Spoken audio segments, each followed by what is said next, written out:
another Nostr news. Another week, another Nostr news, baby. Yeah. How are you doing? Oh man, you walked in here and you were really excited. Well, I mean, there's a lot on my mind. There's just so much happening, and it's really exciting. It's a little overwhelming. I feel like the pace of development, not only in Nostr but with AI, with just information technology in general, like it really is accelerating. And like I feel, I don't know, like for the first time in a long time, like I'm really having trouble seeing where it's all going, keeping up with it all. It's exciting, it's exhilarating, but it's also terrifying and mystifying, and yeah, just a lot on my mind. Yeah. And you were, I think when you first walked in the door, you said, wow, like Robert Kennedy. Yeah, let's start there. I mean, I just... That was just a few hours ago, right? Yeah, like right before I came over to the house. I mean, typically, DK and I will put a couple links together to kind of spark conversation a day or so before. And this morning I was like, anything else really interesting happening this morning? It's like, yeah, something pretty interesting. Presidential candidate, like fairly major presidential candidate, Robert F. Kennedy Jr. is now on Nostr. And Jack tweeted out verified. He hasn't done like his cross authentication with Twitter yet. Mm-hmm. So it's not like 100%, but Jack's claiming verified. David Marcus was tweeting at him. So I'm assuming this is the guy. And if so, I mean, it's a big deal for a lot of reasons. And I'm just kind of beginning to wrap my head around them. One is him as a politician.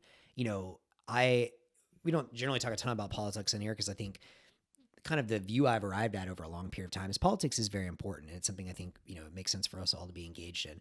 But like, I don't know, at least for me, I've gotten increasingly apathetic over the years, just frustrated. Mm-hmm. Feels like the old models of governance are just straight up not equipped to handle the pace of rapid technological change happening in the world, which is not necessarily like, calling it bad or evil or whatever. Right. It's just like... Just didn't adapt fast enough. It just hasn't adapted fast enough. Yeah. And like, honestly, to be fair to a lot of these people, like, how could they, right? Like, I mean, if you're, 60, 70 years old and you're trying to understand what's happening with AI, like, good luck. Well, and also we have systems that are built to be slower to change. That's, similar to what we talk about with money. Mm-hmm. It's a feature to not radically change every few weeks. Totally. Right? Like if GPT releases, if our kind of foundation of government was changing as fast as we get every new GPT feature release, it would just, society would be in chaos. Exactly. But we also haven't evolved much maybe in the last few hundred years and like the really important stuff. Well, totally. And I do just feel that like, look, the internet is still in young technology, a couple decades old, like at least in terms of mainstream adoption.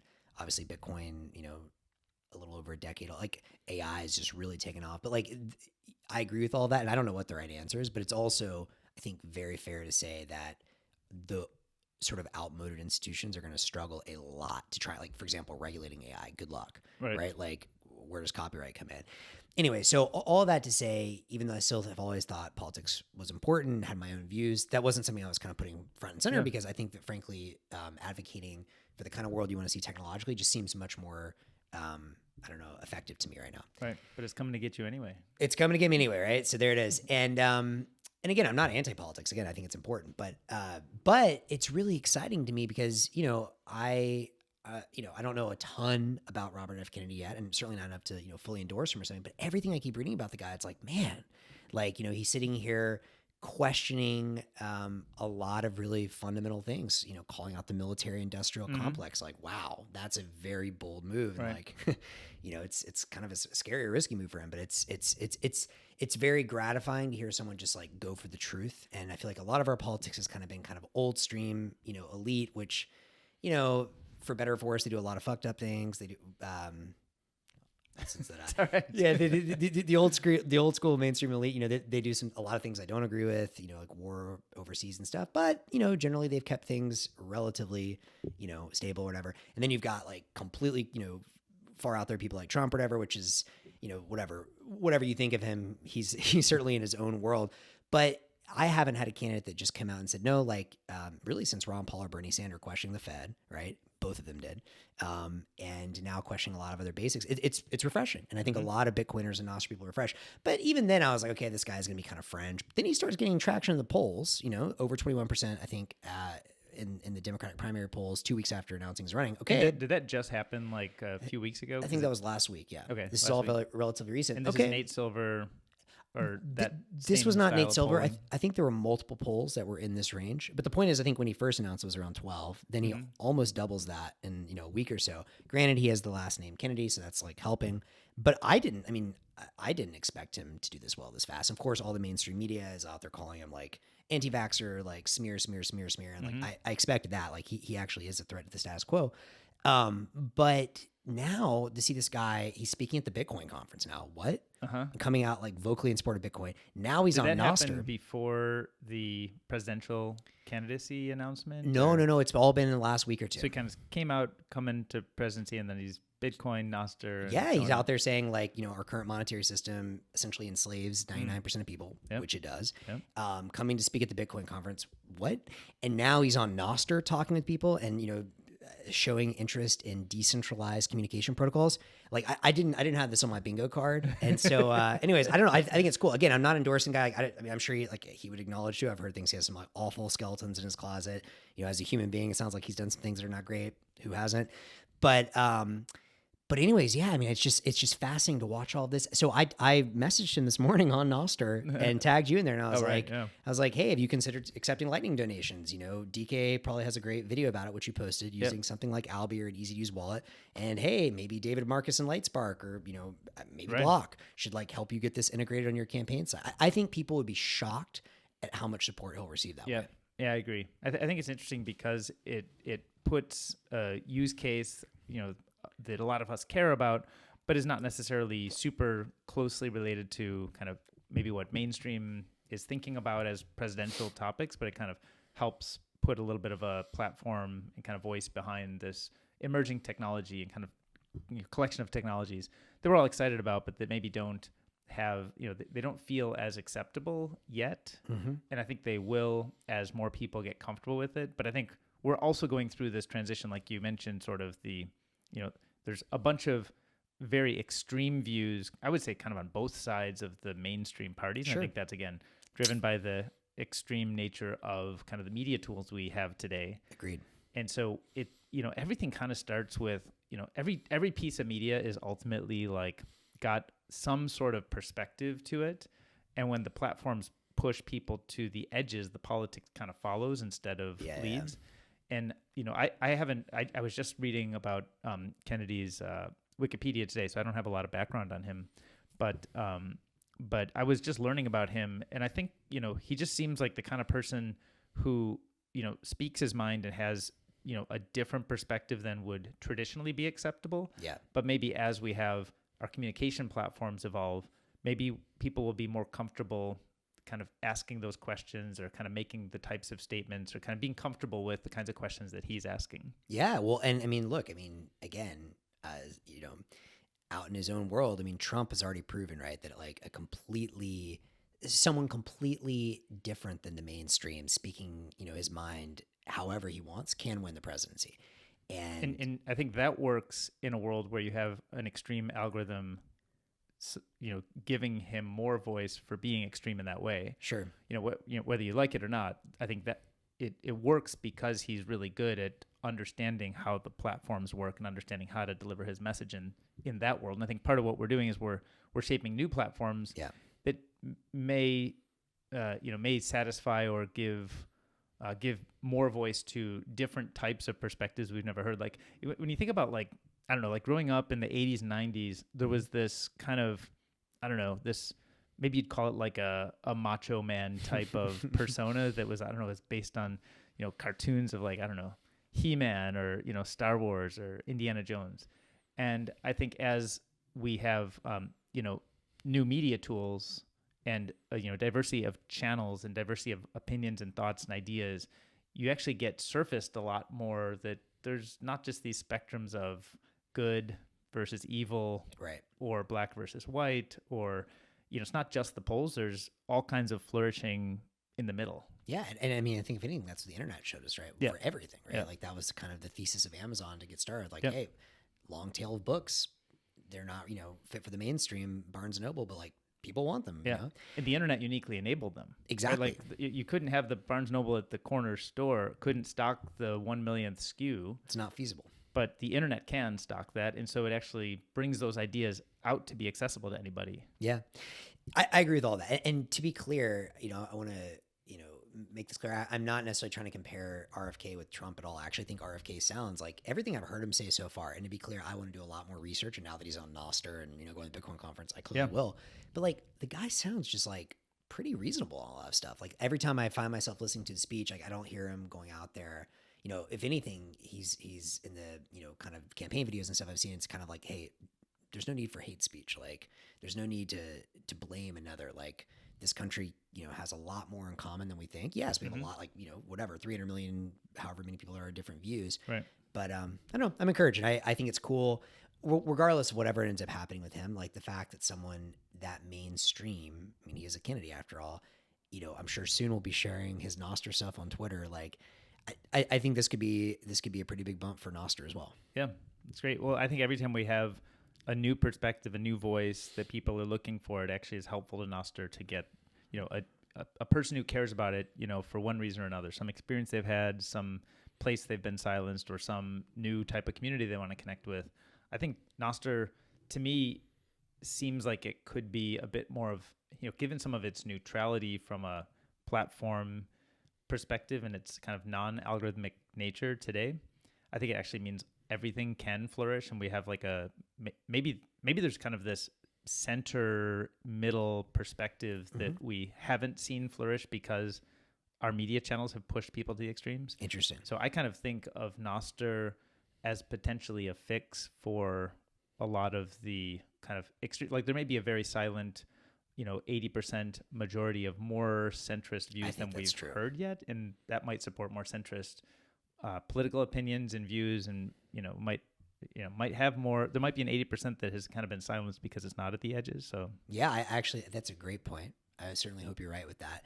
And at least in my lived experience, I think that's largely true. Like a lot of people I know feel disenfranchised and are probably in that silent majority. And so, yeah, if Nostr helps us moderate a little bit, like that's probably a great thing. All it took was a public domain protocol on GitHub. Thanks for that, Jeff. But yeah, so I think that it's very cool. Well, yeah. I think it brings up, it's funny too, because one of the things that I was talking about before we came in, I've actually just done recorded a bunch of podcasts over the last couple of days. And one of the things that I've enjoyed about it, of course, getting to meet new people or spend time with people that I've met and hear kind of the updates on what they're excited about. That's always fun.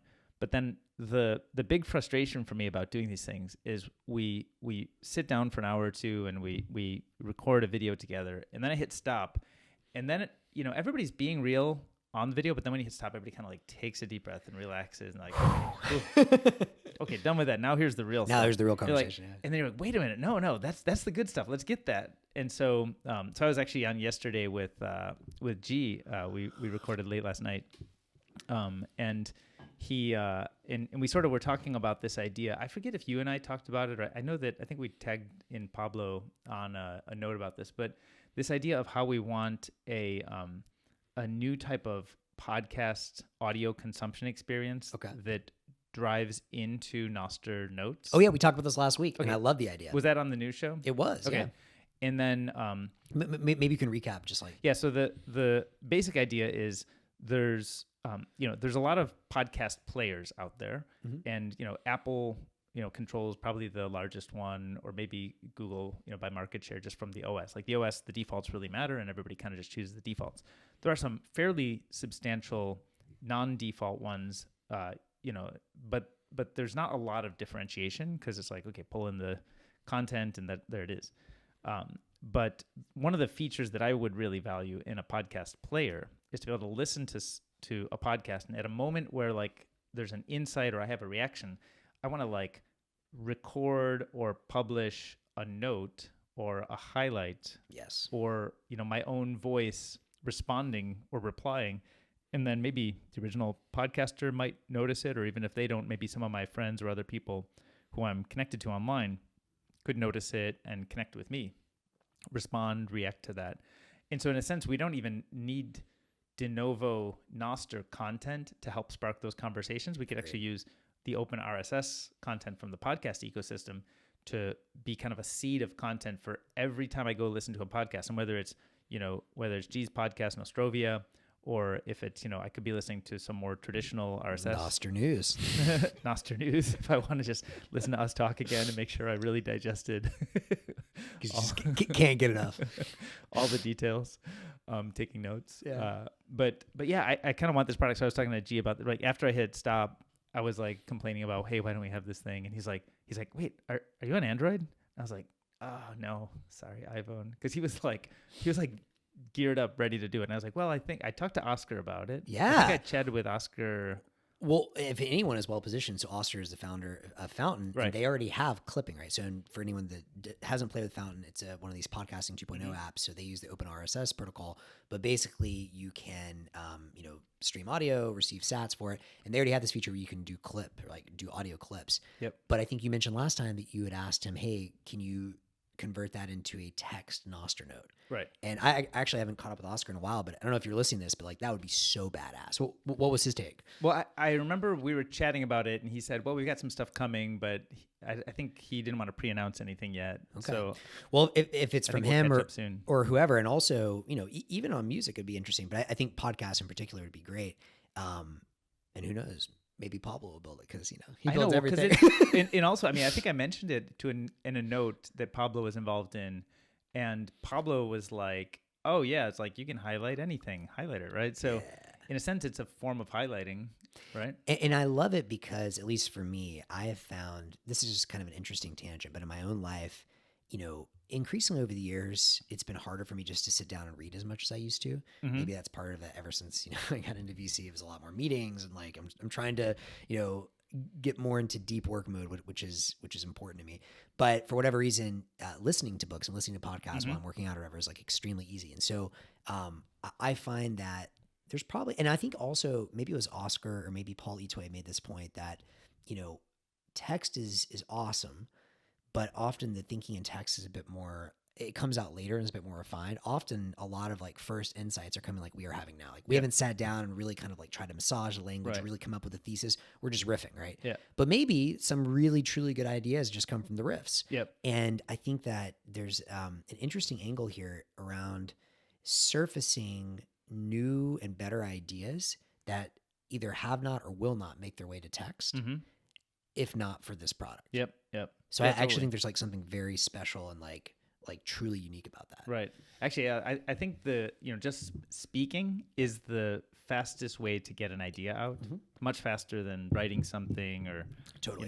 kind of, texting it, whether you're doing a blog post or a text or anything, but speech is just, you just like let it fly freeform. So actually now you're making me wonder, one of the things that feels like it could be a challenge about the speaking the reply is if it's very structured as a note in like a moment. Yeah. But I'm almost thinking now I want like a podcast player that I can just have on play and it's recording me.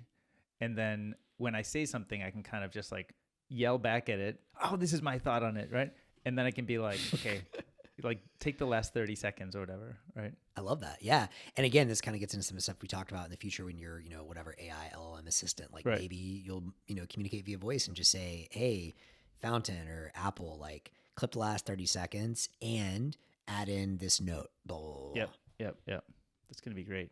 And also, I mean, some of the stuff we've been talking about with like Edge AI, which I know I want to talk a lot more about today, but like, I think it would be super cool as just an example if I could be like, look, here are like the 20 podcasts or podcast guests that I love.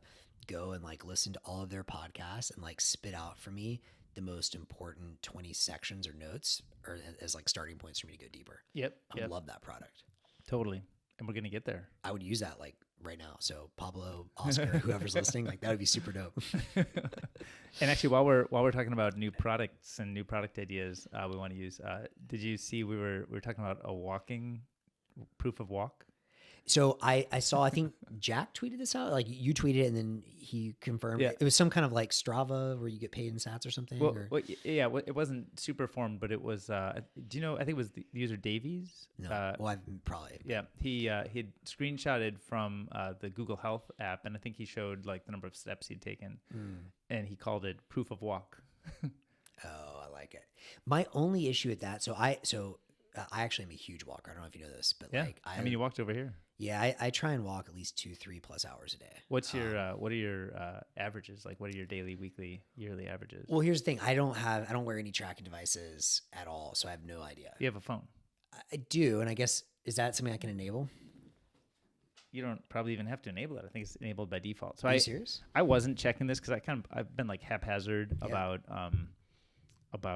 sort of exactly all the fitness trackers and stuff. But Yeah, I'm always scared of that stuff. Like, so I don't know. But I went back. I haven't looked at this okay. for like. What's the app? It's called Health. It's on iOS. iPhone, yeah. Yeah. Damn. But here's the receipts. I've got 13,000 daily average steps in the last year. Oh, I'm setting it up right now. To be clear, I've always been like very paranoid and like try to like never set up anything that was unnecessary. But interesting. I don't think I have. Wait a second. So I was thinking that. Okay, I have something here. Although I don't always walk with my phone, but it says you average 647 steps a day over the last 7 days. Wow, that's good. I walk a lot. That's good. Yeah, yeah, you got it. So you would be a great user of this new app. I'm calling it Zapatos. Oh, no mames, güey. Puta madre. Me gusta. Quiero usarlo.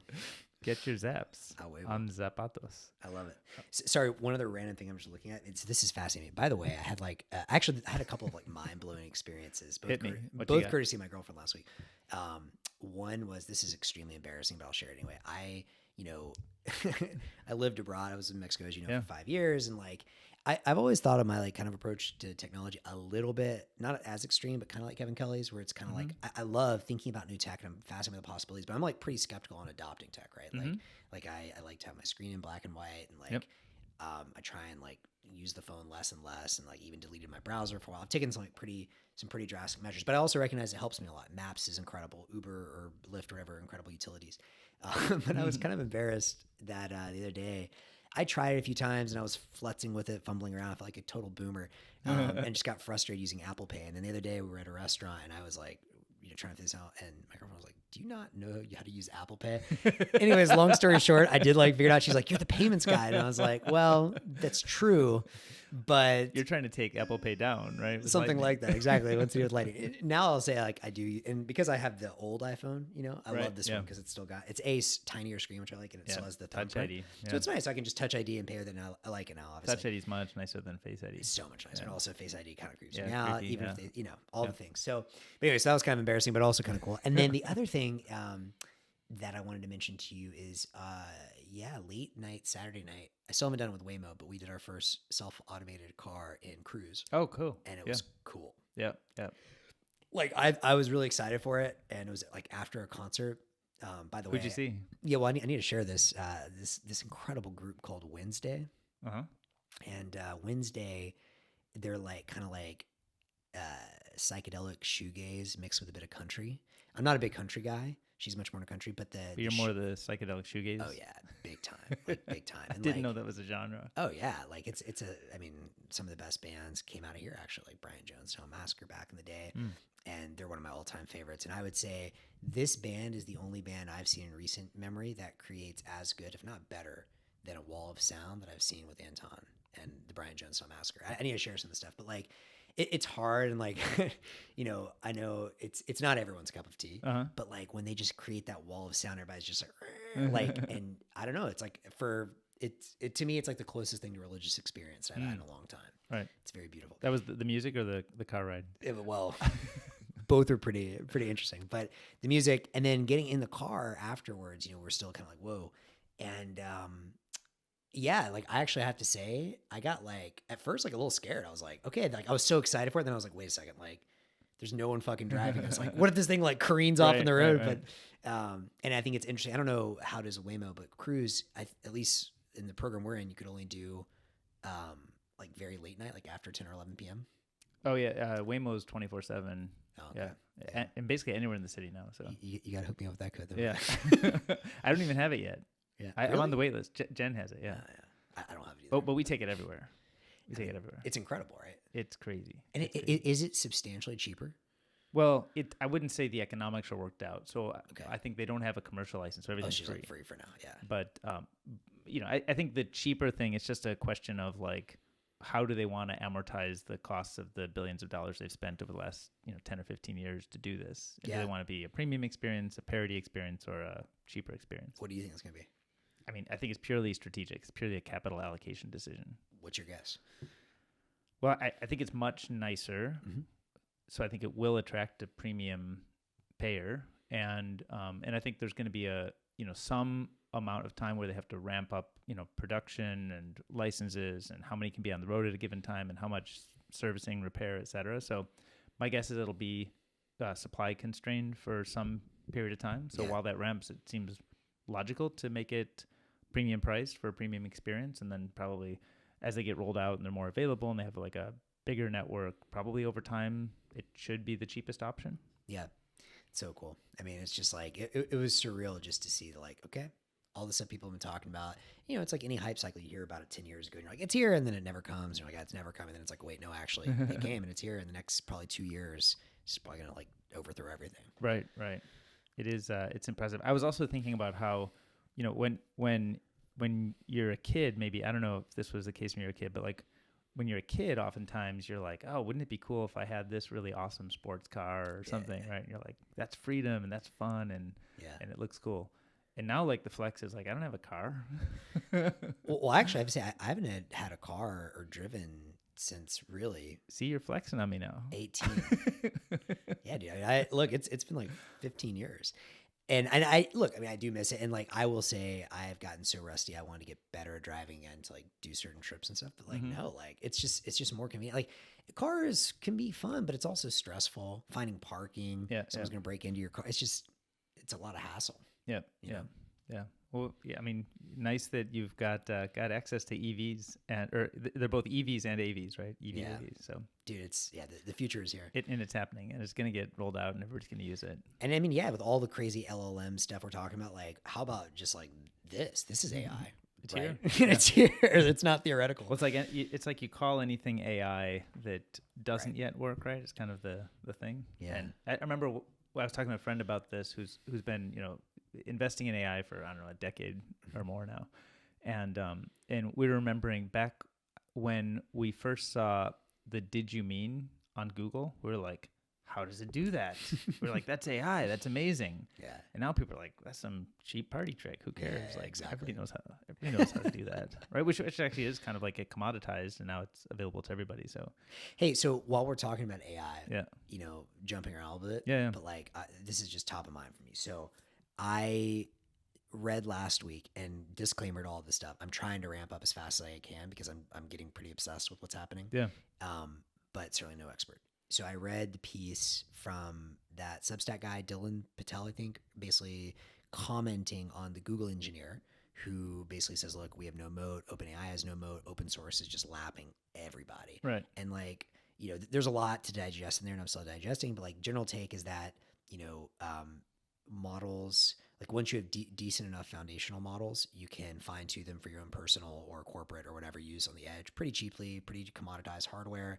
Yep. And probably it's a lot better to have like a lot of like pretty like finely tuned models, even if they're not the exact latest and greatest from OpenAI or Google, which seems compelling, at least for building products. Like if you want to go, it's different if you want to say like, well, it's not going to get to AGI that well, which I'm very skeptical of anyway, but okay, fine. So that's a separate thing, but at least for building like real products that normal people will use, okay, it seems pretty damn good. Yep. And it has me very encouraged for a lot of reasons. One, because it, as I'm kind of aiming for and hoping for with my fund, right, being called Hive Mind, is this idea that there's going to be just edge intelligence, right? Yep. Kind of like Yamato always says, swarm intelligence, not AGI, but swarm intelligence. Or as Kevin Kelly says, it's not one AI, but trillions of AIs with billions of humans, all different. Just like every human is different, every experience. And anyway, so that got me really excited. And it seems like the open source movement is picking up even more steam. And I saw you tweeting some interesting articles about today. I think Jack tweeted some interesting stuff, looking to fund and support this stuff. By the way, I, as an investor, I'm looking for that overlap of how does Lightning and Bitcoin, Nostr and AI at the edge, how does all of that, mash up together? And I'm very interested in investing more in this space in the next 2 years.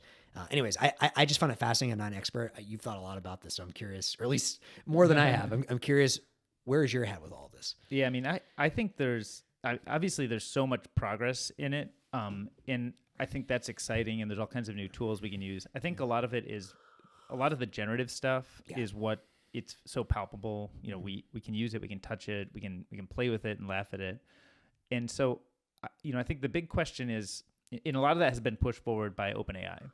I think the big question is, do they have something that's so unique that it cannot be replicated? And if it can be replicated elsewhere, Right. can it be replicated elsewhere cheaply? Right. And if it can be replicated elsewhere cheaply, and you can't keep raising the ceiling while the floor is coming up. Like if you run into limits on the ceiling and the floor keeps rising, floor meaning like, you know, cheap compute done at the edge, et cetera, then you actually, you know, everything kind of gets commoditized and hopefully pushed to the edge. That's sort of like my hope is that you don't end up with kind of a single runaway kind of private company that, you know, owns all of AI. That would be like a bad result. And I think that was, you know, the original open of OpenAI was intended to be open like that. And then I think it kind of got a little bit more commercial and closed down. But I think it's healthy that there's a lot of competition in this ecosystem. And one of the things that, you know, big announcement today, Google, I don't know if you saw, Google I/O had a big announcement about. I saw there were a couple, but I haven't gone tons of progress, like across the board in AI. Basically, like the whole story is like AI everything, right? Which is good for, I think, the future that I think we're kind of mutually hoping for, which is if Google can do all the things that OpenAI can do, then that means probably neither of them runs away with it. And the floor of what can be done with cheaper computing has a chance to sort of catch up. Like if they're just going to run escape velocity and nothing's ever going to catch up, then I think we would be less optimistic that there's going to be as much edge AI or decentralization. But exactly which techniques and how is it funded, and, you know, there's tons of questions about that. But I think, you know, just seeing that Google is able to, you know, it dropped all these bangers on, like, you know, what's happening with you know, like code gen stuff and what's happening just integrated into like every product and you know, Sheets and Excel, and, you know, Google Sheets and Google Docs, and like all of the products are going to be like deeply integrated with large language models and generative AI stuff. So I think it's exciting that we're going to get it in a bunch of people's hands quickly, and that it doesn't appear that OpenAI is going to run away with it, because Google's kind of keeping up at least, and then it doesn't seem like Google would run away with it because OpenAI should hopefully keep that in check. And I've heard rumblings. I don't know all of the architectures that will make sense because they're probably different, but I've heard a lot of rumblings of like, you see like Apple Silicon can do a lot of kind of, I think the stable diffusion models run really well on Apple Silicon now. And that was part of the Stratechery article that which is really good. I shared. That was a great article. Have you read Ben Thompson before? I have. I mean, he's definitely kind of like par for the course in VC, but I haven't followed him that closely in recent years. But I thought I'm going to again because I thought this was so well done. Yeah. So I think his main point was that the you know, Google internal leaked memo is probably a little overstated, but that there is real competition emerging here, and it's, you know, it's not like Google is done because of this, but it's good that there's a lot of competition that's going to keep that stuff in check. I have a lot of questions. So Google I/O didn't follow super closely. In addition to integrating AI in their products, I think one of the things I saw is they released Bard to the public. Is that true? Yep. And is it, I'm curious, like, what was their kind of framing around it? It's like, hey, this is just a competitor to ChatGPT. This is a potential replacement for search or something totally different? Or how do they frame those like potential competitive / collaborative? I don't know. I didn't see the announcement, so I don't know how it was framed. I think it, you know, usually you wouldn't frame it relative to a competitor. So my guess is it was probably framed as like, hey, here's this great new way to do this thing. But I don't know, you know, how closely it coupled with kind of the search experience. My guess is it's still kind of its own thing, and it's like a preview. And I think my understanding is it's open. No, anyone can play with it. Anyone can play with it. So it's kind of not waitlist. But I don't think it's like, you know, just use your Google search engine and get this as an option. Like that's probably too serious of an integration for now, because it's, you know, beta product. I'm excited, and I know this is somewhat irrational. Like, I'm skeptical of all the big tech companies, but for whatever reason, like, I still kind of like Google to some degree. Like, I don't know. I just think they make amazing products. I don't trust them with my data, of course, but at the very least, I know with all of their brain power behind this, it feels like if they're really going all in this, I mean, like, they still have some of the smartest humans on the planet. It feels like that's a good thing for humanity, just push forward as long as there are similarly reasonably equipped other players. Then in addition to OpenAI, I've heard, I don't know all the details around this, but I think Anthropic has raised some like just staggering amount of Yep. money to train what they think is going to be a much better model. And so I guess that's the fundamental question is, and maybe there are people and not listening to Nostr have more informed opinions about this. Anthropic and Adept, Cohere. There's a bunch of. There's a bunch. Yeah. Exactly. I mean, Anthropic's one I think raised a stupid amount, but I mean, maybe they all have at this point. I don't know. But my big question is, how much gain is there left to be had in just, more compute, more data versus, okay, have we already kind of seen like a Moore's law tapering off type deal there? And the next, yes, there will be a new fundamental breakthrough and a much better model, but it's something brand new. And maybe it's in the lab now, or maybe it's not even there, which would give us several years in theory for the kind of like edge models to get to at least 90% or whatever. Yeah, I don't know. Yeah, I don't know. I think we're gonna have to find out. Gonna have to watch. But along the way, we've got a decentralized communication tool that probably could help if there is a decentralized approach to doing either training or inference or both. Or both, yeah. We actually have a tool now that can help the coordination because really like any if you have a rack of A100s, they all have to communicate with each other. Exactly. If you have them all owned by different people or running out of different data centers competing in some way to service the inferences that are demanded, then you have like a need for the kinds of things that we're talking about a lot, right? And you have I love it. Piece of it. So I want to throw out a couple of ideas I've been thinking around sort of this intersection of Lightning, Nostr, and AI. Yeah, and yeah. I'm curious your feedback on these and other ideas you've had. So I've been thinking about how is this hive mind or swarm going to form? Well, I think one point is I think there's many different ways this could go. One way is what you're saying, which is the idea of just distributed compute or distributed storage, period, right? Mm-hmm. So if we want to train a model, right, and a brand new mega model, even maybe we could with enough data centers. And maybe it's not everyone's home computer. Maybe that happens eventually. Like kind of like I think I mentioned this in a prior podcast. The ICOs, those were all good ideas. They were just on the wrong rails. Right. And so Golem was one of these World Computer projects in 2017. Right. Blah, blah blah. But like maybe we can use Nostr and Lightning payments to pay for the compute. String together a bunch of medium-sized data centers that could compete with the Googles, OpenAIs, Coheres, whatever of the world. Mm-hmm. So that's one really interesting thing. Second interesting thing that I'm really excited about is the Nostr data itself. And I think that as you're looking kind of like for edges and training some of these models, one of the edges is just unique data. And that's a big edge, actually, I think. And eventually this will be commoditized as well. But I think that perhaps we can, even with fewer parameter models, get better AIs, or at least better like base models, and eventually can be trained on the edge as well, just from having access to this whole new sea of information. Right, because a lot of my thesis, at least with Nostr, is that it's because it's a truly open web with fewer silos. It's going to be a much bigger web, and with a bigger web, and it's going to take Google and the other players much longer to index this. I think there is a very special opportunity for someone to go out there and say, "No, we're going to train our models on all the Nostr information from across the Twitter platforms and the Medium platforms, the music platform, all of them." Yep. And so I think that. And then it gets into the idea of like, well, what are the weights for this? Which are some of the questions that, both Artur and Pablo and Milian, like all these entrepreneurs are thinking through. And I think there's going to be something very special there. And who's going to train an AI and also based on Nostr data, and who's going to like create the weights for that. Right. I think that's or maybe there's lots of them, right? Yeah, and it may be kind of application or kind of purpose specific, right? It may, but I guess what I'm getting at is I think yes, but I think that's almost like a second thing.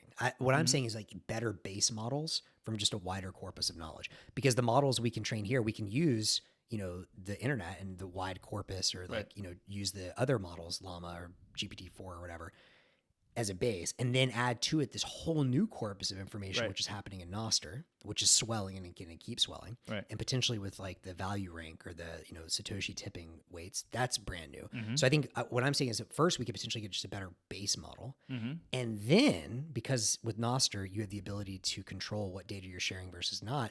As we see a world with more kind of private relays, potentially, Umbrel, for example, goes mainstream and you share most of your data, but certain like private nodes you just don't share. Then you fine tune on your own data for yourself, or your organization's private relay fines tune for it. So better foundational model and better application models is what I'm thinking. Yeah, I mean, you've got like I think the private corpus stuff is pretty interesting because of how we don't really know what UIs we want to use to do this kind of search or indexing, or what kinds of queries you might issue to it. Yeah. But having your own data indexed, because we don't even know exactly how should private groups work on Nostr, or should they? Like, I was talking to Nout, and he was like, oh, you shouldn't mess with any of that stuff. It's just about, don't suppress speech. And then Nout likes privacy. But meaning he's kind of like saying, the structure of the idea of like a relay and a client is not designed to make group chat better. Right. Which like piece, I get that. I kind of like mostly agree with that. But then I was talking to I haven't published this one yet, but I was talking to do you know Hodlbod? I know the name. Who is He's this? the one who built Coracle. Oh, Coracle? yeah. Very sharp guy. Yeah, we've had a couple conversations. And he has been talking about... It's a great name, by the way. I know. I was like, do I call you Hodlbod? Do I call you Ben? Exactly. I was talking to Hodlbod on I think it was Monday night. I got to publish that one soon. But he was talking about this idea of like, how should, kind of the Facebook group use case is really strong, and it has some sort of a public nature to it, but there are also some different, how does privacy work in a group? Like if you have a group of 1,500 people, that's not exactly like a DM. Right. It's more like a Nostr type post, but it has some scoping to it and some permissions. And I think all of the key issuance and forward, backward looking stuff, like there's not really great answers to it. But I think when I start hearing him talking about how should a large Facebook group work on Nostr, it is more of a publishing use case than a pure DM. But it probably solves some of the problems that pure DMs need to solve. And then it makes me wonder, like, is that meant, like, should the architecture, and I guess, there's probably people who've debated this already, but should the architecture just kind of adapt what the purpose of a relay is to be able to serve that kind of thing? Or is there like a different thing that's like a different type of relay that's meant more of a your personal relay or a private relay for yourself that you use to augment data for like these other use cases you're talking about? But it does seem like it starts to inch us toward, solving the DM problem. Yeah. Even though it's not strictly a DM. Well, in the, what's his name? Arc guy? Christopher. Christopher, who we chatted with. Oh, Arc, yeah. Yeah. He, I think, has pushed some of the nips around the messaging stuff, so he might be an interesting person to do a follow-up with at some point. But I don't know, and I haven't thought enough about it, but my guess is that one of two things is going to happen. You're going to have special relays, and like, I'm not saying everyone's going to run their own. Maybe, to be clear, I've always loved the boldness of Umbrel's vision, where they say, look, in the same way that a computer used to be mainframe and like was this giant thing that like you had to be IBM to own or whatever. And then it became the personal computer. And a lot of people laughed at that and said it's impossible. Their vision is the server today is this giant thing that eventually will just become a personal server. And like, it's a very bold vision. I'm not saying it's gonna happen overnight. I hope it happens. But even if that doesn't happen, I still think you can have cloud providers maybe using some of this zero knowledge stuff to be able to say like, look, like you can have a private relay with us. The data is like secure. You can prove this with zero knowledge proofs or whatever. And which, how exactly that works is above my grade at this point, but there's probably smarter people. And that seems reasonable to me. They'll just be like, hey, we spun up a private relay for this private chat. We pay a small amount for it, whatever.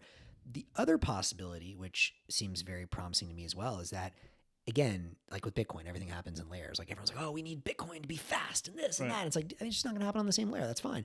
Maybe Nostr is the coordination layer for communication. And then if you want to have, like, for example, peer-to-peer chat, you use something different. Yep. And so Nostr is like, that's like the handshake. That's where you find the people and you can verify that this is the right version because this is the max that I talked to about that thing. And then maybe you have like, if it's a call, it's like the key kind of thing of just like a socket-to-socket connection, or maybe if it's a private DM, I don't know what the appropriate thing would be.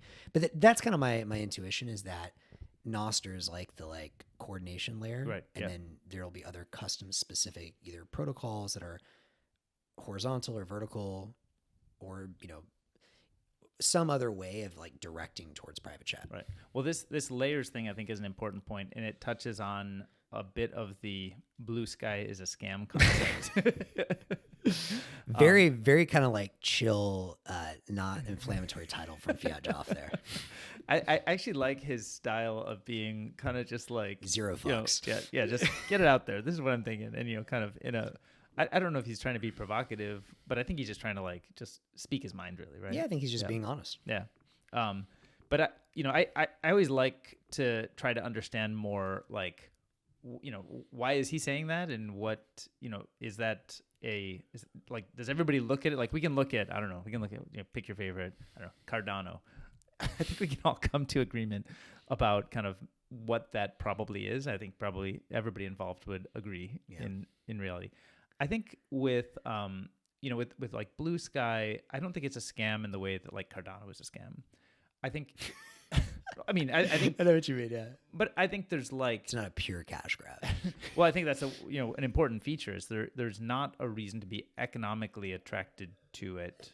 Mm-hmm. It's, I think it's more, a starting point to hopefully build something useful. But kind of what I was saying in some of the videos I made on the topic, I think we're really kind of all on the same team, which is Team Open. Yes. And it's a different approach to Team Open. And I think it's good to have as many people trying things that may be credible or may sort of surface interesting insights about how something could be done. Totally. But I see sort of Bluesky, and this was actually I just saw the post from Rabble. I did. It was great. But I love kind of, he references the cathedral versus the bazaar approach. I love it. And I think Bluesky is very cathedral, like well structured, well planned, and Nostr is very bazaar approach. Yeah, it is the bazaar. and you actually don't, sort of to do that well, you actually need to just not care about solving all the problems and be okay that like it doesn't scale well and we're not sure how to find relays and the data doesn't cache well and there's all kinds of and you have to have users manage their own keys.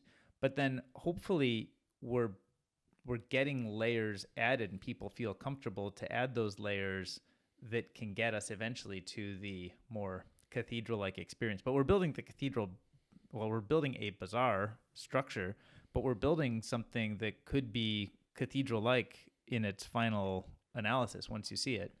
But you can't necessarily centrally plan the cathedral. You kind of have to do it from the ground up.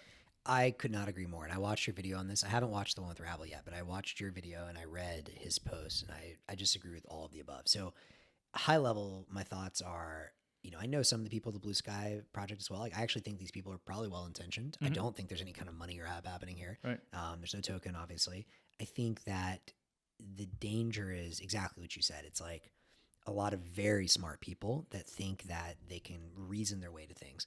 And one of my guiding principles, I guess, in life that's emerging is like, reason is a powerful tool, but it's just a tool, and it's a very limited tool. And the older I get, the more I'm just like, let things flow with nature as much as possible. Mm-hmm. That could mean going with your gut, which I feel like is one way of, kind of understanding what the right response to things is. It could mean just trusting that if you let evolution do its thing, the right outcome is going to be achieved. But it does require, in a sense, it's kind of almost paradoxical, requires almost a bit of faith. Mm-hmm. And it's, faith in the sense that you believe in the beauty. It's almost divinity in a way, which, not to get like too metaphysical or spiritual about this, but in the beauty and divinity of emergent behavior and complexity. Mm-hmm.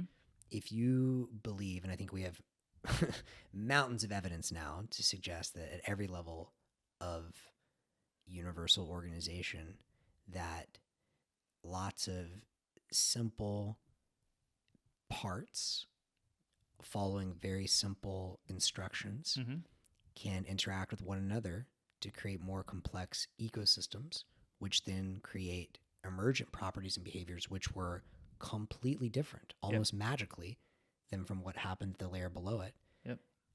Then to me, it's pretty obvious that we've seen it work with a lot of things, with the internet, with Bitcoin, that this is probably the right approach for a decentralized protocol as well. And you talked about this in your post, I think, or somewhere, Galt's Law or whatever. Yeah, Galt's Law, yeah. Galt's Law, yeah. Start with very simple, understandable building blocks and let those mash up to create the next level of building blocks. And so, I don't know, I think, and I think this is a debate I've had with some of my AI friends as well, many of whom I'm great friends with. Like, I'm huge fans of. They're far deeper in the subject, far smarter than I am.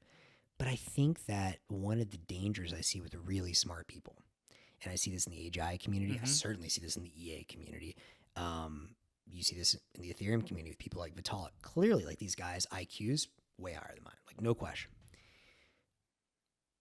But there is, because maybe they're so smart, they have this belief that rationality and pure intelligence can solve everything. Right.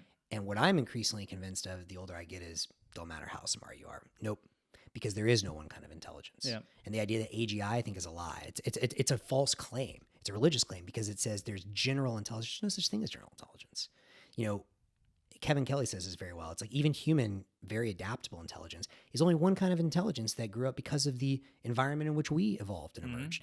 And if you dropped us in a totally different environment, or you drop whatever in a totally different environment, a radically different kind of intelligence. And the way evolution works, you can't say one thing is superior to another, right? Like cockroaches are still around. They're intelligent. They're just as intelligent as we are, if not more so. They've lasted longer, but it's radically different, right? And so anyways, so I'm going on a bit of a rant, but my point here is that just letting go and letting the DAO complexity, whatever you want to call it, do its thing, to me is just like, seems like the right way. And the more we believe we can solve things with our minds, the more frustrated and sad and just disappointed we're going to be. Right. So if we just like start with the atomic building blocks of something that works, we can sort of add the layers on over time and just trust the process instead of try to control the process. Totally. And I think, you know, again, it's not just with technology. We've seen it with Bitcoin, the internet, blah, blah, blah. But like, this is just like a fact of evolution. In fact, there's this concept, maybe it was like Ken Wilber that I read this first and that had this idea of holons. And the holon idea is that at every level of existence that we're aware of, that every single thing that we try and classify, and like that's one of the challenges with our mind, right? Is like the mind wants to classify this is different from that. But that's a completely arbitrary distinction, right? Like, are we different from the house in which we are? No, we're not. Or are we different from the trees in which we? No, like we need the oxygen from the trees to be able to survive. Like, at what point do we start and the trees end? Like, it's there are blocks, right? Like, we're not like attached to the tree physically, but these are very arbitrary distinctions that the mind makes. And so, his broader point, which has stuck with me for over a decade now, is that everything you try and isolate is itself both a part and a whole. Everything, right? A organ is part of an organ system. An organ system is part of an organism. An organism is part of an ecosystem, all the way up and all the way down as far as we can see, and probably farther. A proton is not really a proton, right? It's a bunch of waves probably, or whatever, energy vibrating around. So anyways, I just think the mind is good, but it's limited. And this is also, and again, I don't have perfect confidence in this forever, but my strong intuition with AI is I'm increasingly in the camp of just let her rip. And the reason is the mind has so many blind spots. Like, who are we to think that we can control this new intelligence and that we're going to get it all the way right? My view is that the DAO nature is probably much better equipped than a limited mind is. What if the moles never let us exist? Yeah. Who are we to say? / end rant. It's good though. It's good.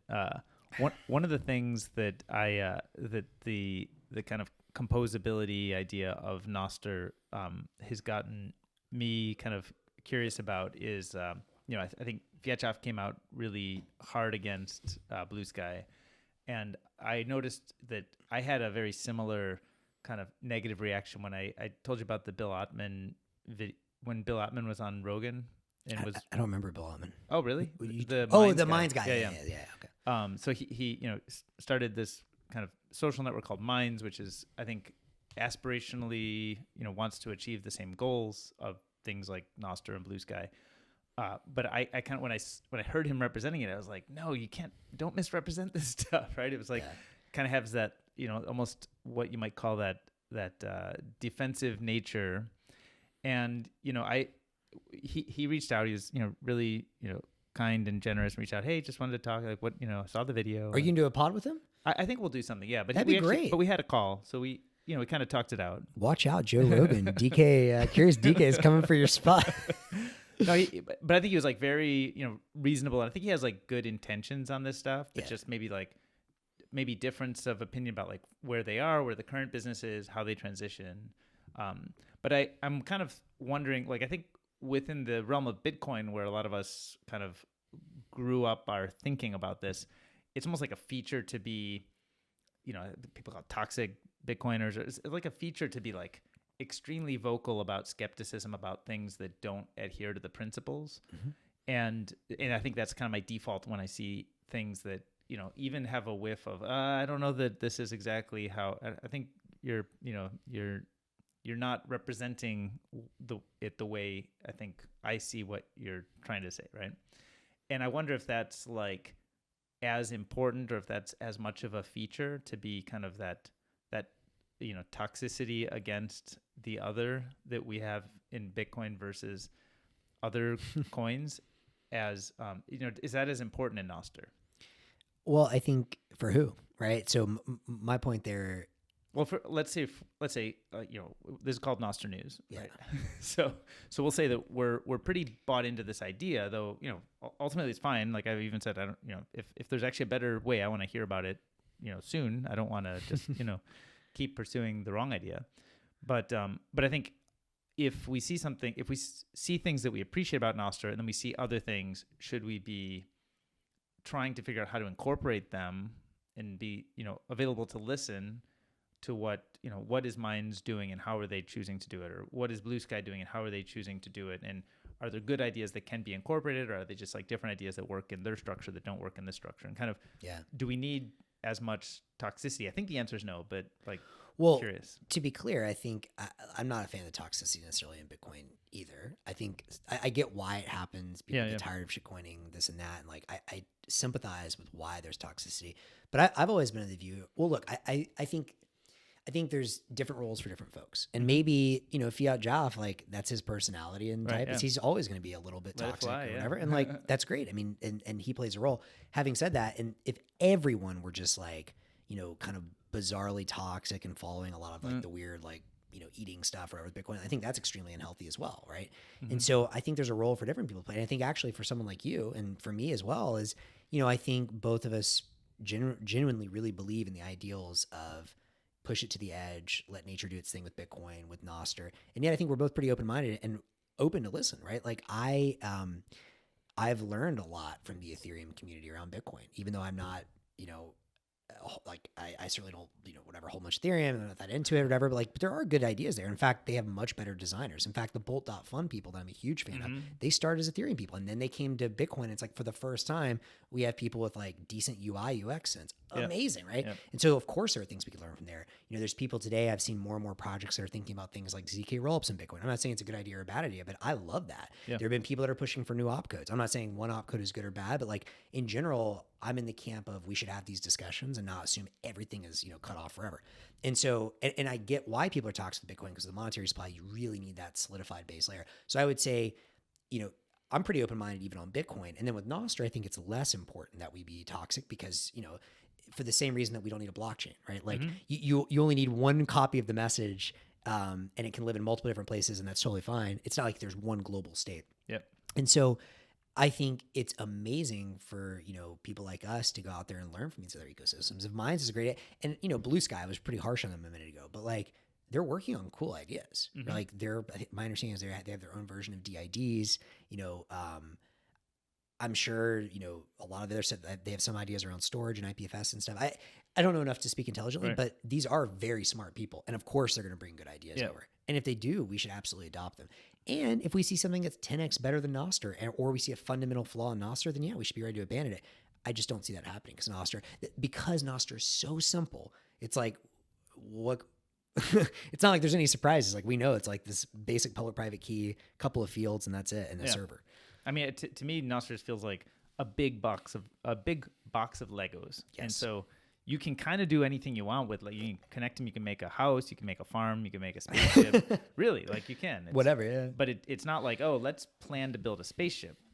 Now we need the nose cone and the wings and whatever, the rocket, the base where it launches from. Now, I would also like to say, because I've been very harsh on sort of the cathedral mindset, there are probably good examples of, like there are cathedrals, right? Those are beautiful. Right. Like if we had to steelman this, like what would be your argument for like the best case a cathedral mindset works? Right. Actually, I asked Rabble to comment on this. Yeah. And, I guess we framed it a little bit like, I think we framed it kind of around open source because I think that's really where the dichotomy is most interesting to explore. I think there's things that you just can't do in a decentralized way until you have great centralized models of what it should look like, and then you kind of have enough instigation. Like I don't think you could have invented Linux as is until you had Unix, and probably even just having Windows as an intermediate step helped us figure out that, hey, like all the stuff that was figured out by this corporation with a bunch of people employed, and they spent all this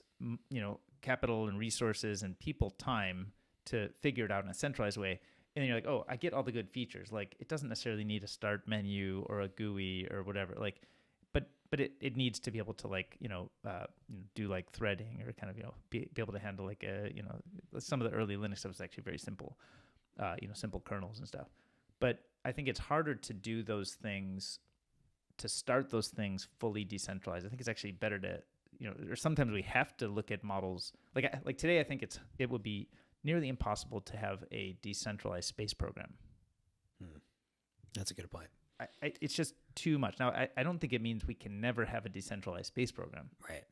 But I think let people go after that, marshal resources, have a CEO, figure out how to actually have a space program. Yep. Because we sort of, had a government version. Now we have a corporate version. We're having many more corporate versions being tried. And then I think we focus on just like the communication tools, decentralizing the communication tools.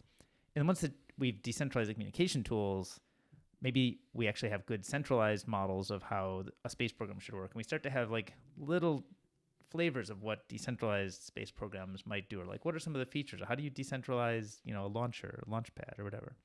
So I'm kind of the mindset that having centralized models helps inform what the decentralized version should look like.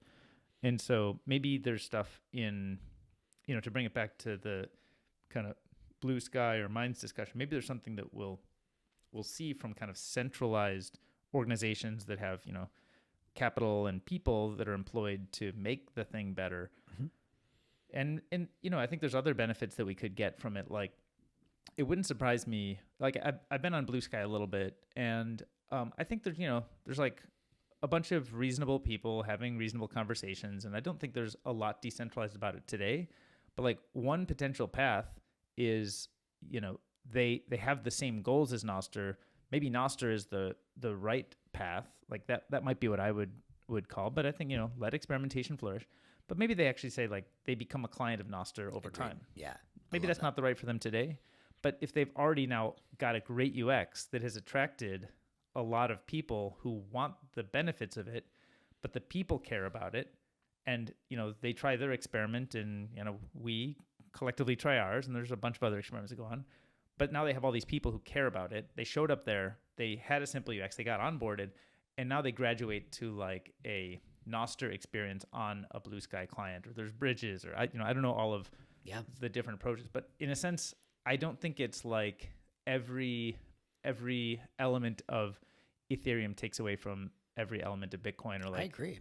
And it's interesting. In fact, I'm a fan of bridging, right? Like I personally think that if they want to be decentralized or whatever, like probably embracing Nostr style approach makes sense. But, maybe some people kind of like in the Minds case want a centralized experience, but they still want to just be able to use their login in the same. And if that's what some subset of users want, like it's better that they have interoperability and at least a decentralized identity than nothing. Right. And so I'm always for bridges. And even with like in the, crypto land, one of the ideas that I was always excited about, and company Lightning Bridge has kind of built this, is you can build Lightning Network on top of other chains, right? Mm-hmm. And so I was kind of viewed that as like an interesting rails to suck all the value back to Bitcoin.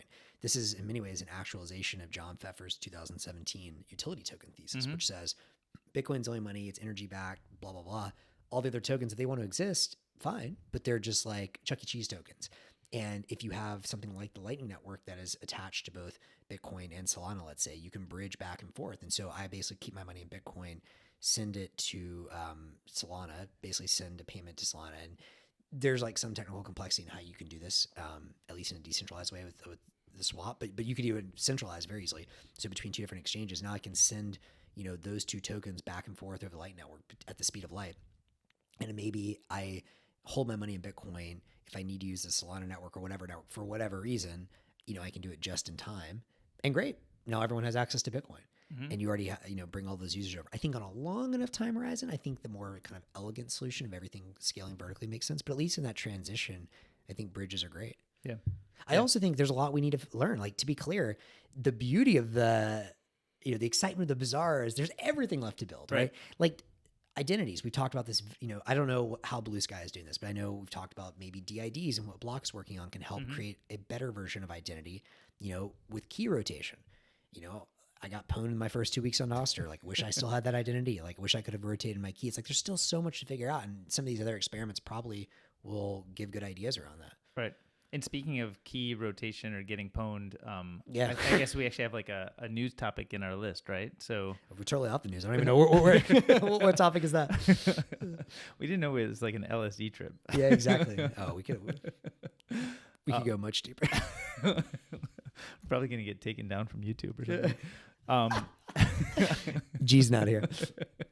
Now we're actually gonna take it down from YouTube. So let's see. Nostr Wallet Connect.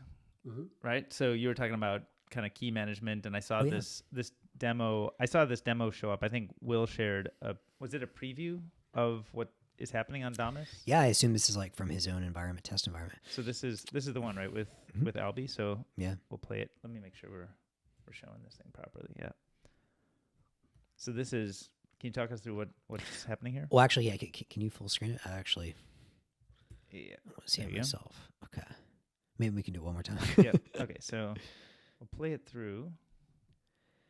Okay. So opening up your Damus, you need to connect a wallet.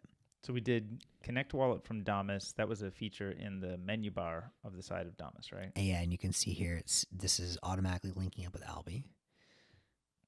Okay. I'm just walk through it by hand. Yep. So confirm. Now you basically have to reveal a pairing secret. Pairing secret that tells Nostr Wallet Connect. Now, is this sharing your NSEC, or this is a pairing secret is something different? So I'm certainly not a full expert on this. So my understanding is you are granting some signing authority to your Alby wallet. So most people have Alby wallets, and it doesn't just to be Alby. It could be any Lightning web enabled wallet. But Alby's the one that built this, so they obviously have a nice experience out of the gate. They built the open source standard. So most people have it as a browser extension. Some people have it connected to their own nodes. A lot of people have a custodial browser extension.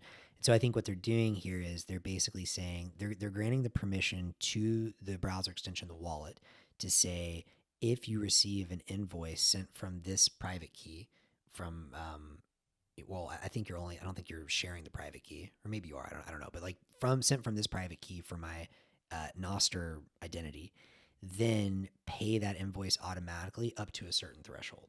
And so I think what's happening there is in Nostr, you're creating your own invoice, and then you're sending that to the Alby node or whatever Lightning node you have via Nostr. So they're speaking to each other like that and requesting a payment to a specific address on there, and you've already given the permission for that wallet to say pay up to a limit. So this is just to make sure I understand the user experience here, besides the connection, which maybe we have some uncertainty on, but it's not managing my my Nostr private key for me. It's connecting my Lightning address to my Nostr client that is going to manage my private key. That's my understanding. And it's going to allow like a one-tap zap? Yes. That's ultimately the user experience we're going for, is one-tap zap with the user experience we're going for. Well, there's a lot of things this can enable. Like they published an interesting article yesterday talking about, in theory, how this can enable subscriptions and like recurring payments, which is really exciting. But like,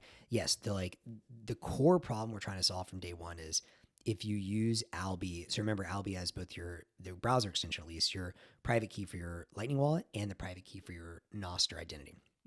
And so, if you use Alby today for web clients like Primal or Snort, then you can set a parameter within Alby that allows for one-tap zapping. So as long as it's not more than 1,000 sats, just every time I click it, send the payment. Don't ask me, up to a certain amount.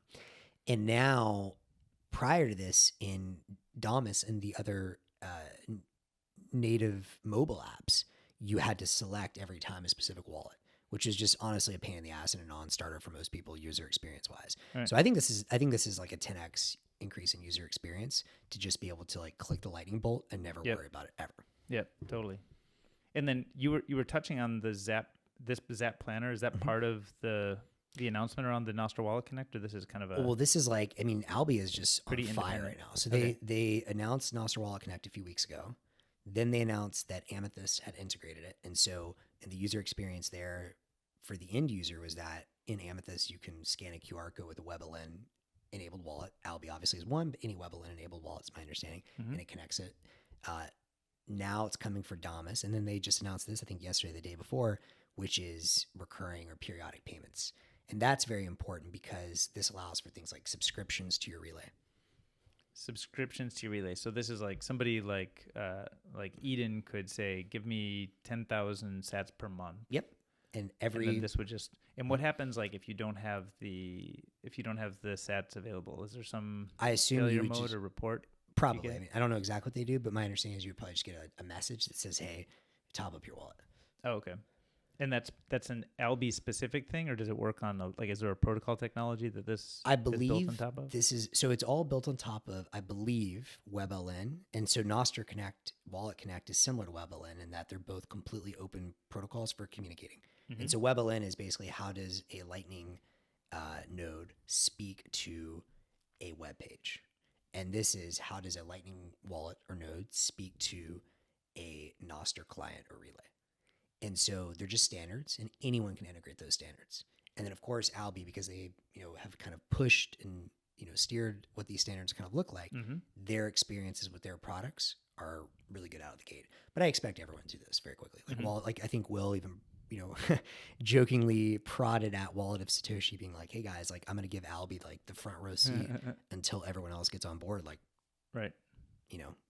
Challenges. Can everybody basically do that? Like, Wallet of Satoshi could do the same thing. Absolutely. There's no reason that they're not hindered from it. No, because they're sort of they're a custodial only, right? Mm-hmm. But yeah, it's totally ultimately, not a big deal either way. No, because that actually that reminds me of this other topic that we were going to talk about, which is you saw the Carnage unpopular Zap opinion. Yeah. Did you read through this, or you kind of have the overview, or you want me to? I did, but it was a day or two ago. So why don't you give me the So I think TLDR. the point he's making here is that so this is titled Unpopular Zap Opinion Expanded, which I guess is expansion of maybe a note he wrote, which I don't think I know. But the core idea here is that a lot of the popular Nostr experiences today put Bitcoin front and center, and he's very focused on UX and kind of thinking about the user experience and the onboarding journey, and he's kind of saying we should, I think, defer or limit or reduce the kind of Bitcoin visibility within some of the apps, just as a way to help people get familiar with these new apps and this new app ecosystem without feeling like maybe they already have opinion or baggage or burdened by kind of this other payment and Bitcoin technology thing. And so I think he's trying to advocate that more people consider reducing the cognitive load of a user who's onboarding to Nostr from also needing to onboard to Bitcoin and or Lightning and understand what all of that is right out the gate. So I think it's more just like a gentle introduction to it. And he kind of admits, hey, I'm just a guy with an opinion. And obviously the reason we like this is because everybody can do whatever they want. So it's just more like, can you advocate for the opinion that maybe we're taking this too far, pushing it too far in front of people too early? And you're kind of wondering, from that tee up, like, what are your thoughts? I think there's certainly, I think someone mentioned today, Nostr got on Hacker News again. And every time it gets on Hacker News, there's everyone's like, cryptocurrency. I hate cryptocurrency. So I think there's definitely a good argument that there is a meaningful percentage of people in the world who are not yet ready or willing to interact with any kind of cryptocurrency, including Bitcoin. Fine. If that's the case, then I think there absolutely should be experiences tailored towards those people that does not highlight Zaps. Having said that, I think that Zaps are, at least in my mind, as we've said on the show before, there's two kind of like magic moments I show people, right? There's the ability to take your identity from one app to the other, so magic login. And there's the ability to send and receive payments at the speed of light. Those are both magic moments. So if you want to take one of those magic moments away, that's fine. And then you can still highlight the other one, or there's probably other magic moments people have seen. But I think that the beauty of this system is, Carnage or whoever wants to pursue something like that and build a special experience and market it, amazing. I don't personally think that Damus or the other leading apps should try and dissuade people. I think in my mind, that's what's getting a lot of people excited, and it's one of the things I show everybody. Right. I wonder if there's an in between here. I'm gonna just like riff. This is probably a really bad idea, but oh boy, I'm excited. I'm just going. Everybody's gonna hate me for this, and this show is gonna be canceled. You're gonna move to Solana. I'm just kidding. No, but is there a way to help people? Like today, right? As we mentioned, Robert Kennedy came on, and then I think you were suggesting that he try to get connected with a Lightning wallet, which I think is like natural. We've all kind of gone through that process, and I wonder if there's some way to simplify that idea so that he can get the feeling of it, even if it's a little bit of like a tutorial feeling or with guardrails or whatever, and then help him graduate to the actual experience later. And my experience with everything, with Nostr, with Bitcoin, with any of these technologies, is that my first experience is always like the training wheels experience, and I'm okay with that. Like I was talking, who was it?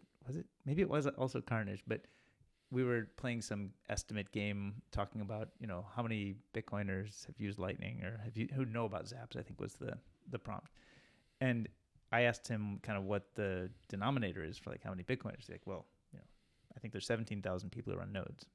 And I was like, do you need to run a node to be a Bitcoiner? Like, and I said, I'll take an unpopular view. Is I think if you're interested in Bitcoin success, I'll call you a Bitcoiner if you want to be called a Bitcoiner. Like, I agree with you. I don't think we should exclude people and say you're not one of us until you've done X, Y, and Z and really climbed the mountain that I've gotten to because I'm standing on top and you're not welcome here. I think it's more like, hey, Bitcoin's for everyone. Yeah, if we want this thing to win, we need 8 billion people. Maybe someday you'll run a node. Like that'd be great, right? And there's even training wheels to run nodes, but that doesn't have to be your first step. You don't have to go all the way there in order to be qualified as one of the elite. So I think like what if there was a way, some UX that could allow Robert Kennedy to already receive? Yeah, I love that.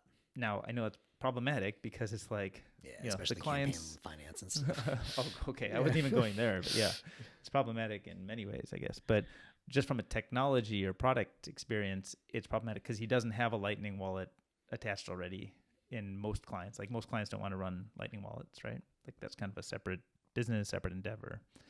And I don't know, is there like a way to give people zaps that are kind of zaps with training wheels? Yeah. So I love the idea. And I'm just, a lot of things went to my head. One is we could, he could do something like Geyser. That's like a very simple, easy to set up. Like, here's how I launch a page, something like that. But I like this idea of, and it's not just for him, but for any person you're trying to orange pill, if you can send them enough sats, then eventually it becomes interesting to them, right? Like once it's there.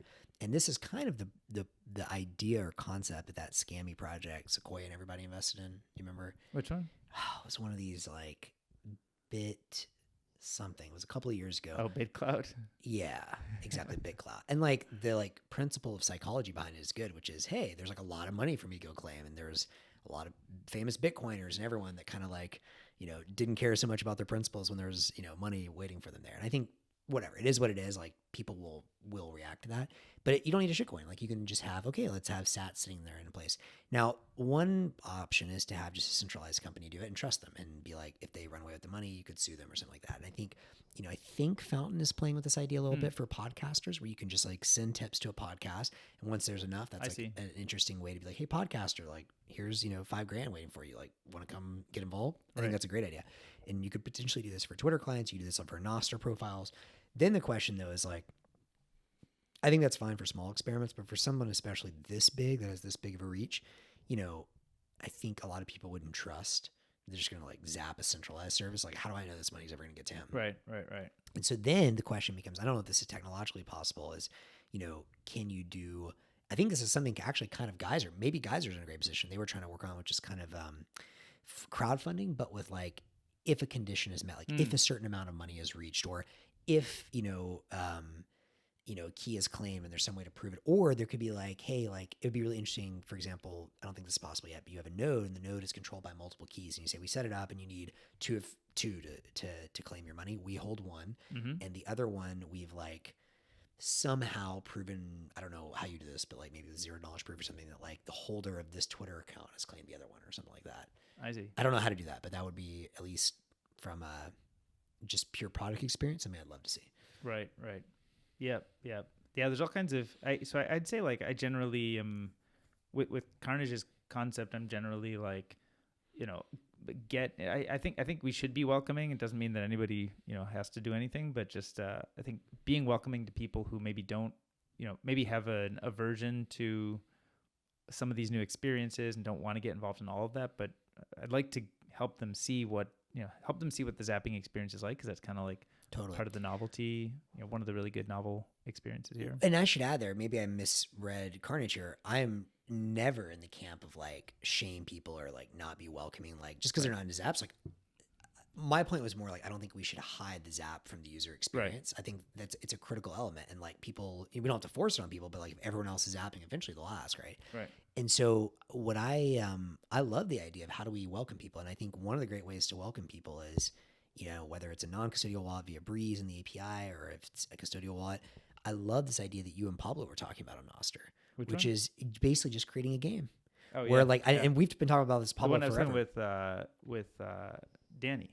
Or actually, this was a note that you and Pablo had.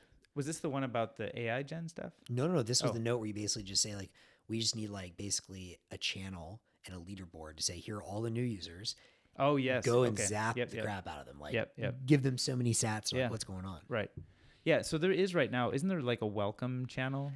I haven't seen it. I think there is, but I think some relay hosts like a welcome channel where you can kind of easily find all the people who are new or all the NPubs that have been created. Actually, yeah, I don't know. I'm curious. I guess somebody will chime in and tell us where that is. One thing I'd love to see is a micro app here. Yeah. Imagine the app is just like you're bored and like maybe, people play whatever, like casual games. And instead of that, you're bored. You've got 10 minutes on the bus. You want to play a game or whatever. And the game is just, hey, I'm going to go to my app. They're going to give me 10 people to zap. I'm going to zap them and there's a leaderboard. Right. Literally the whole app is just like a way to surface and track who zapped who to welcome people. And that's it. Right. Yeah, and I guess like the so do you know is it Bitcoin Bull, right? Who does a lot of these that would be great for him. So he kind of does. Yeah. I think one of the things is the more automated or leaderboardy you get, it might be trickier to know if the new user is a bot, because like if there's an automated system that gives things away, then somebody will build the other automated system that sucks up all of the stuff being given away, right? I'm less worried about that because this is still humans doing the zapping. Mm-hmm. And so I think people can kind of use their discretion. Like maybe like norms evolve where like if you just see a bunch of bots popping up, like people learn to stop zapping them. I guess what I'm saying is more interesting is that this at least services potential zaps, and then people have to use their own discretion. And one way to use your discretion is, has this person followed people? Have they put up an address, lightning address? Have they put out a welcome post? And then another thing you could do is you could also encourage the behavior of like, this is going to get harder once AI gets much better, but you could say before zapping them, like we encourage you to welcome them, ask them a question, do something so that they start interacting. Some sort of proof of work. Yeah, some proof. I mean, even if it's just one post. Right. And then okay, this is a real boom. Right. But I guess any given post could be faked. Exactly. So I don't know exactly what the deal is. GPT. You're just interacting with a GPT. Exactly. You could be interacting with GPT. And so again, but that's not a Nostr specific problem. That's a problem for the whole web. Yeah. But I think my general principle here is that if you let humans use their discretion, we can find some set of tools that allow that discretion to surface who's real, who's not. Yep. That makes sense. Yeah. So I think something of a micro app, something of a way to see who is new and maybe who's recently connected a Lightning wallet. So I love that. If you haven't yet connected a Lightning wallet, maybe different clients can experiment with different ways to explain how to do that to people, or kind of the importance of it or how magic it could be if you do it. And then if there were like, I don't know if it's a relay or something where you notice all the, the NPubs that have, recently joined in the last week and they've connected a Lightning wallet, and then you kind of can, gather there to give away sats and suggest people pay them forward. Because I think part of the magic too is like you receive it and then you're like, oh, cool. now I can Now give what? it. Right? Oh, And yeah. you point them around. Like whenever people, I make these videos to show people how to connect them, and whenever they want to pay me back, I'm just like, pay it forward. Find somebody else who's new and help them learn. Right? love that. Because it's like that's the way we get the spread. And it would be great if there was a way, an app you could point them to. It's like, you want to find people that are new, that are real, go to whatever, pabloslatestapp.com. Right. A few more links. A few more links, yeah. One thing that I noticed, I haven't gotten deep on this yet, but I think it's cool, is you see that Artur was sharing this follows kind of list link. Mm-hmm. And so what I noticed, you can actually now go on Nostr.band, and anytime you find an npub, Mm-hmm. you can use the kind of like, the little menu thing and add it to a list, and you can create a list. Yeah. And so what he's showing here is an example of a bunch of home feeds that he's created. So he's got a home feed called All Follows, a home feed called AI, Yeah. a home feed called Angel Investors. And so he's made these using Nostr.band to create the lists. I think he's not intended to take it much further than that, and he wants sort of, I think, Lister. Mm-hmm. .lol, which I think is Jeff, Yeah. right? That's going to be kind of like that's one of the good list management kind of places. And so you could have a list of, architects, and then you are today viewing all of the, viewing a Nostr feed of all of the architects who somebody has created a list for of architects. So I thought this seems like a really good way to help onboard new people, as if you just have like a decentralized list type. Everybody can be sort of assembled in those things. And then maybe, different clients want to pick different lists, or they want to randomize things or try some curated ones just to start. But ultimately, you're looking at the world through these views. I love it. And I would love, for example, like, I don't know how easy it is. Can I just like click on his AI list and import it? Yeah, so that's one that I actually asked him about. I'll need to see if he chimed in. He's probably asleep when I asked him, because it was late where he is. But one of the things that I was asking is, I would like to be able to see other people's lists, and I think the original version he did doesn't have that, because he doesn't get into like signing anything, right, on Nostr.band. But I'd like to see, like, if you made like a artists list, or like what was it, psychedelic shoegazing? Shoegaze, yeah. So you show me a psychedelic shoegaze list of all your favorite psychedelic shoegazers who are posting on Nostr, which I'm sure there's tons. I'm sure there's like probably zero at this point, but it would be cool if there were eventually. But instead of it just being for your own use, if I could sort of draft off of the work that you do in curating people to help me actually see those people, curate a new kind of feed that I can use. That one hasn't been done, and maybe there's even like I could contribute to yours, and you could collaborate on these things. So. I think there's something huge there, and maybe I haven't played as much. I looked at Lister.lol very briefly. Maybe that's more the functionality Artur and Jeff want to build there, or Jeff wants to build there and Artur wants to let him. I don't know. But I would love to be able to see, like to go like, I can obviously see all your follows, but there's a lot, and it's just like time consuming to go through them. I would love to be able to see like, okay, who's David following on the AI front, or, who is Jack following on that front, or whatever, and just be able to easily, like select people within there, or import whole lists. And then I also, or even this is actually just viewing the world through that list. So it's, it's, you don't even have to follow. You could choose to follow everybody, but you could just like, check it out. What does that world look like? Well, and Primal has a little bit of that, right? Like from different people's views, but then lists within those views. It's also very valuable for onboarding. Because if I know, like, for example, my buddy, Rewan, like super into AI, like if I could just send him like, here's an AI view of Nostr, he's infinitely more likely to get onboarded than if it's Bitcoin. Yep. Actually, and that's great. I wonder if web clients. So I think my understanding is Artur built this and designed it as part of kind of this whole list concept, and I think Amethyst is where it's primarily visible, or at least that's the one he shared. But I think usually these things get into at least two clients quickly. So I don't know what what the Damus view is on lists, or kind of what they're doing, but or what what he's doing. But yeah, I would love to see this everywhere. So I'd love it if I had a web client that I, say like I could have a primal.net/list/AI, and I could just share that with a bunch of people who care about AI, and they don't even have to log in. They don't have to create you don't have to create any public keys, private key pairs. They can just, start Reading my seeing the list. network and reading the network via that. Yeah, And it's not even tied. It doesn't have. It could be tied to you, but it also could just be like a community assembled or curated thing. I love it. And I think, again, like one of the main reasons, and I don't really use Twitter that much, but one of the main reasons I do use Twitter is to get on, like to read the AI Twitter. Mm-hmm. And so it would be so cool.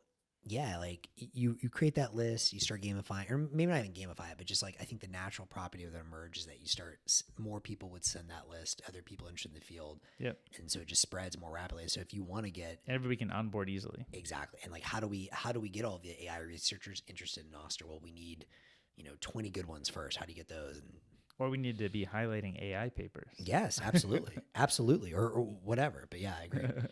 Yeah. And again, I think one of the magic things here, and what Jack was trying to get at in running to instead of running away from. Mm-hmm. Today we have two major running twos. There's the, at least two. There's the porting identity and the zaps. Mm-hmm. I think two new running to ideas that we've mentioned on this show is particularly for researchers in a given field. If you can surface for them genuinely novel insights or discussions. Yep. Right. And so discussions that simply could not be had anywhere else. Mm-hmm. I think we've come up with two of those ideas. One is the podcast thing, Mm-hmm. right? So if you could start saying, here are all the best AI podcasts and here are the best quotes taken from them, and they're all Nostr notes. Right. Number one.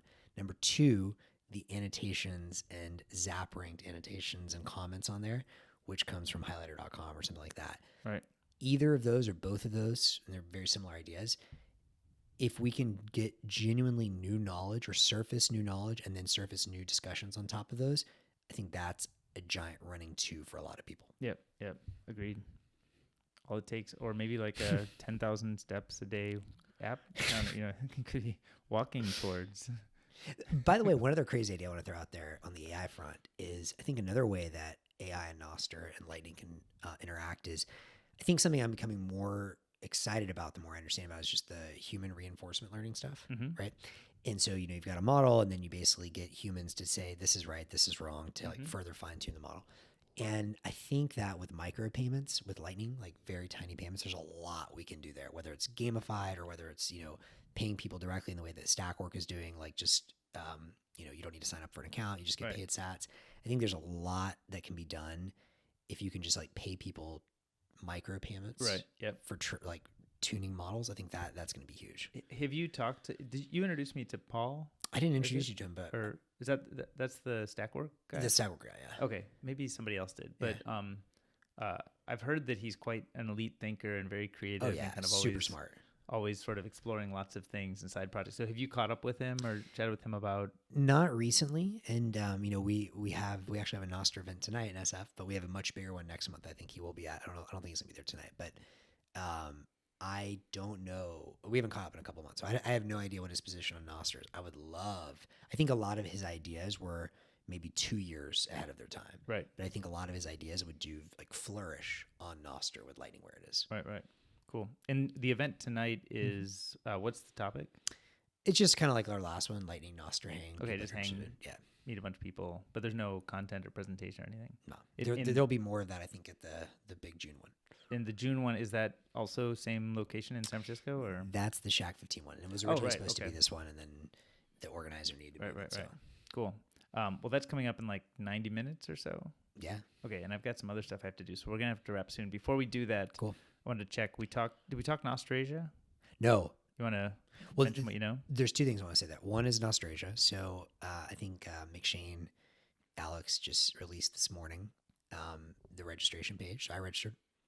And registrations, drop your NPUB Yeah. and there it is. Drop your NPUB and like mention, I don't know, some basic like dietary stuff or whatever. And that is November 1st to the 3rd. There's two simultaneous meetups Is the happening. dietary stuff like a test or just a survey? If you're not a carnivore, you're not welcome. I'm kidding. The two meetups are happening simultaneously. I think the probably bigger one's going to be in Tokyo, is my understanding. Or I don't know if they're going to be bigger or not, but then another one concurrently will be in Hong Kong. And I think the idea behind that was that people that, for whatever reason, it's easier, like they can't leave China as easily, then maybe it's easier for them to go to Hong Kong. Yeah, I'm super stoked. Like, I cannot wait. And again, like, I think just seeing the global feed, there's so much Chinese and Japanese there, and just seeing like that's a whole different view of the world and view of Nostr. And like I think if this thing takes off and really pops off in Asia, that's a big deal. Yep. So I'm excited for that. So you should register. I will. Perhaps we can do another shared Airbnb and do it. some more podcast jams. The other thing I just wanted to mention real quick is I did want to pull up that mind map thing or whatever. Oh yeah, Because I just this is cool. like it's cool, and this is a request for a project. That looked really cool. So anyone that's listening here, Where was it here? We didn't really run it off the picture. Oh, here it is. There we go. So this is a message from Rabble. Rabble's getting a lot of love today. Yeah.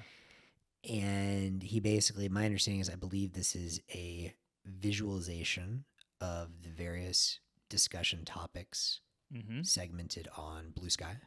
Yep. And I would love to see something similar to this on Nostr, with the understanding that obviously there's no perfect global state. That's SVA Joff has made abundantly clear. Yep. A feature, not a bug. But from what we do know, and I think people that are really in an interesting position to do this would be Pablo. He's been tracking all of this data. Yep. Artur with Nostr Yep. Band, and potentially Milian with Primal, to create from what we do have on those kind of beefy relays. Yeah. Some beautiful visualization. Right. And I've got to imagine there's probably some open source visualization software. So really, you're just definitely. You're just taking, if you have a beefy relay, you're just sort of taking a bunch of the messages and try to. How are these clustered by? There's somebody who did some curation on this, right? So it says Persian language cluster, Brazilian. Yeah. Brazilian. What does it say? I don't know if I'm reading it. Korean language cluster. So it's kind of like clustered by languages right now, not by topics. Right? But sorry, yeah. So this is by languages, but you could do both, right? So I don't know how that happens, if there was like some machine learning that did that or some human curation, but I would personally love to see those graphs. Oh, I guess ship posting is now a recognized language. Is it really? Well, that's what it says. The Nostr note here says. That's so funny. Somebody, maybe they must have run it through a classifier, and there's enough of that. French, English, Chinese ship posting. Oh no, I didn't have it up. Oh, this is what we're looking at. Yeah. So if you guys missed on it, the audio channel. Exactly. If you guys missed it, it's a very beautiful visualization. It is nice. Cool. All right. Anything else on your mind? What else is on my mind? I did mention we're traveling May 29th. Yeah. So we're actually going to stop by Tokyo the way we ended up planning it. Oh, fuck yeah. Do you have Tokyo Rex already, or? Well, I can ask my friend Mark. He spends a lot more time there for work, but I went once and loved it. I will say one thing is, I'll find the name of this ramen shop, but there's this guy, Nujabes, who's like this, like kind of the J Dilla famous producer in Japan. Mm-hmm. Excellent producer. And his family owns a ramen shop there. And so I went twice when I went to Tokyo, and it was so cool because they were like always playing his music. So Nice. I can look that up. But yeah, no, I mean, if there's like one place I've always kind of wanted to like live for like a couple of months just to like have my mind blown, it's Tokyo. So. Yeah, I've heard great things. I think we're late over there. We scheduled a visit for like about 24 hours, so it's just kind of it to a week. I know we were thinking about that, and then we're like, well, we'll do that in November because in Australia. So we'll do kind of a longer Japan, but this will just be a preview. This is our trekking trek in Ladakh. So it's badass, dude. We're just taking I think it's 11 hours to Tokyo, and then maybe another 11 or whatever. It's pretty reasonable. Yeah. Much so better. take a little break in the middle of it, and have your mind blown. The other thing I was just going to say quickly on that is, so we will have to figure out, I guess, recording wise, because I will actually be out next week. We may be able to do something earlier. Because the Bitcoin conference. Yep. Yeah.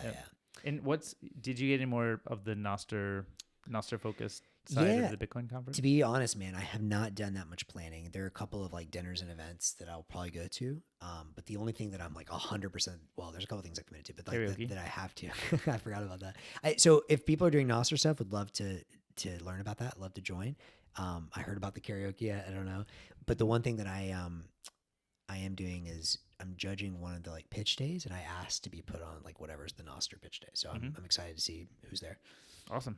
So that'll be fun. Yeah. Well, I'm unfortunately not going to make it, so I hope you're taking good notes. Unless you get a little FOMO to do some karaoke on next Monday or Tuesday night. Insane amounts of FOMO, and I really wish I could make it. But I've got some stuff back in San Francisco next week. So fair enough.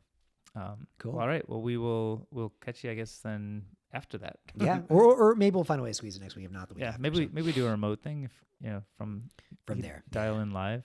We'll figure it out. All right, good. Beautiful. Until next time. Bye, guys. Pura vida.